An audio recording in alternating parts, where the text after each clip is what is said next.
Magandang araw mga kaibigan. Gusto ko kayong bigyan ng update tungkol kay Senator Mig Zubiri. Itong break ng Senado, nagbakasyon siya sa Europe. At ang isang binisita niya doon, of course with his family, nagpunta siya sa Vatican na kung saan nabigyan siya ng panahon na makipag-meeting kay Pope Francis. Pope Francis.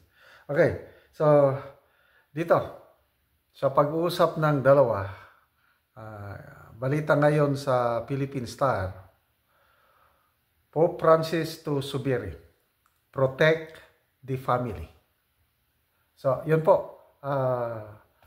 Sabi ni Senator Zubiri, it is very humbling na ang Santo Papa spend so much time nakipagkita sa akin at humiling. Nako, ang Santo Papa pa ang humiling.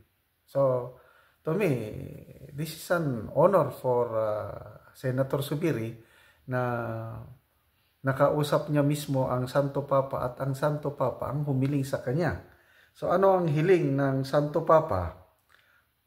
Yung absolute divorce bill na ipinasana ng mga kongresista nasa kamay na po ng mga senador. So yun na nga, protect the family. Yun ang hiling ng Santo Papa kay Senator Mig Zubiri. Okay, earlier, nasabi ni Senator Zubiri, he described himself as the equivalent of an American Republican. So, ano ang stand ng mga Republicans? They are pro-family and pro-life.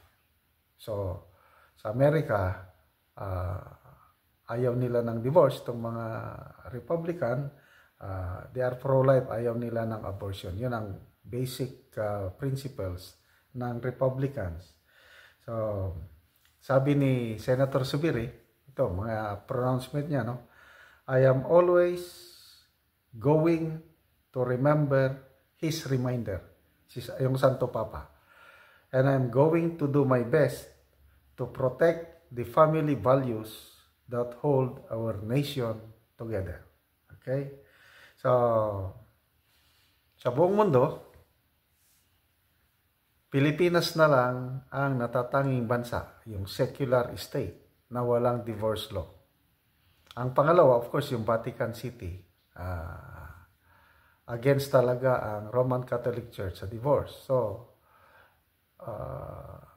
baka ma-break na ang record ng Pilipinas kung maipasa ang bill na ito, absolute divorce bill. Wala na ang record ng Pilipinas as the only country in the world na hindi pwede ang divorce.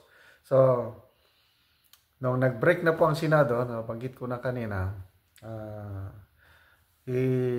dinala ni Senator Zubiri ang kanyang pamilya matagal-tagal na bakasyon sa Europe. Sabi niya is to take a break from nasty politics. Sabi niya, stabbing on the back. Kasi, nako, grabe yung paninira, propaganda, black propaganda kontra kay Senator Zubiri. Madaming videos na umiikot ngayon na nagsasuggest na maraming ari-arian si Senator Zubiri. May bahay sa Forbes Park, may aeroplano, may helicopter, may mga resort, kung ano-ano pa.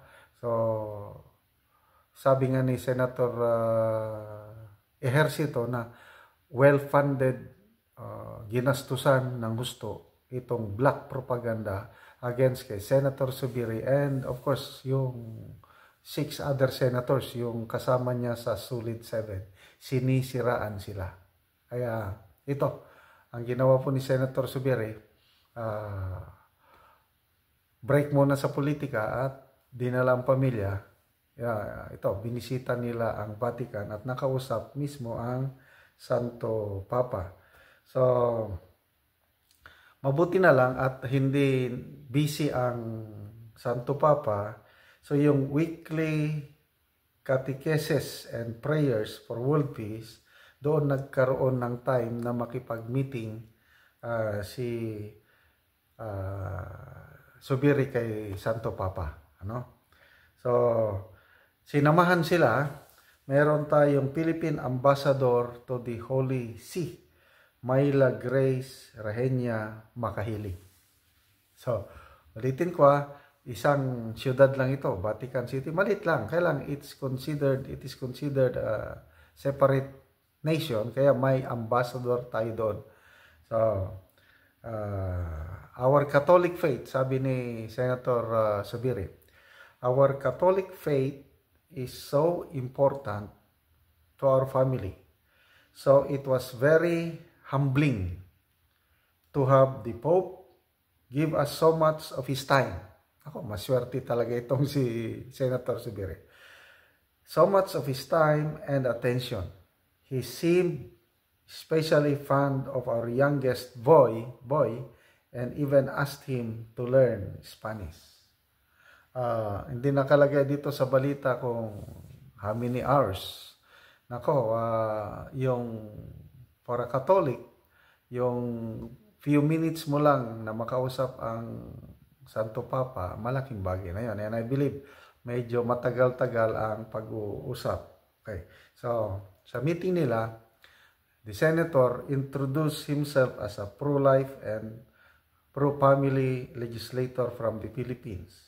So, nung nalaman ng Santo Papa yung ganong stand, alam na rin ng Santo Papa itong absolute divorce bill. Kaya, ito na, ang Santo Papa nag-request, please protect the family. Okay? So, ngayon, with this request from the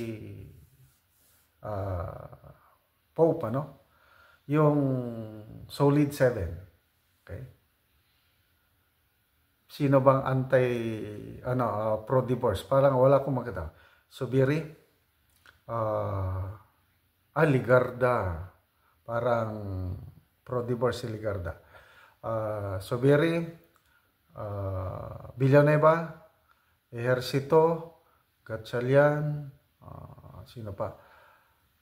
But the very least, sa grupo nila na Solid 7, nakikita ko limang senador na yan na kokontra sa divorce. So, sino pang mga against sa divorce? Si Senator Villar. Okay? Believe din ako kay Senator Villar. Dahil sabi niya, I have a very good relationship with my husband. I cannot see any reason na magkaroon ng... So, depende talaga sa sa experience mo sa buhay. Yung mga lady senators na pumapabor sa divorce, makita mo medyo may problema kanilang marriage. Kailang ito namang mga senador na magandang marriage nila, ayun, anti-divorce sila. Anyway, sino pa? Senator Pimentel, I think, basta, parang itong divorce bill na ito, kasintulad ng Chacha. Hindi papasa sa Senado pagdating. Baka nga hindi pa i-deliberate yan eh. Kasi hindi depende yan. Kahit nandyan na sa Senado, pag hindi schedule for debate or hearing, wala rin. Okay. Ito, si Senator Escudero mismo, ang Senate President, ayaw niya ng divorce. Sino pa? I think si Senator Jinggoy, ayaw din.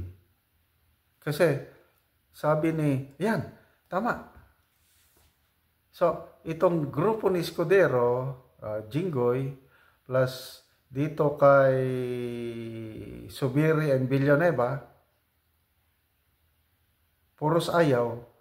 Ang leadership ng Senate, ang ex-leadership, ayaw sa divorce. Kaya siguradong patay itong divorce bill na ito. The same fate, the same destiny na mangyayari sa kanilang tiyatsa. Kaya malaking sampal na naman ito sa mga kongresista na nagsusulong na magkaroon ng absolute divorce law dito sa Pilipinas. So, salamat, Senator Zubiri. Maswerte ka at nakadaw pang palad mo ang Santo Papa. At sana, pagdating ng panahon is hindi ma-break yung record ng Pilipinas na we are the only country in the world na walang divorce. Kasi dapat ang pinagsama ng Diyos, walang makakapaghiwalay. Meron naman tayong annulment. Doon na lang sa annulment. Sa mga problemadong marriage, mag-annul na lang. Kaya siguro ang gagawin ng Senado, i-revise nila yung bill at ang ipapasa yung palakasin yung sistema na kahit ang mga pobre maka-avail ng annulment na hindi nagagastos ng malaki. Kasi ang annulment ngayon para lang sa mga may pera. Ang mga walang pera, wala na. Kawawa. So, annulment, may solusyon dyan.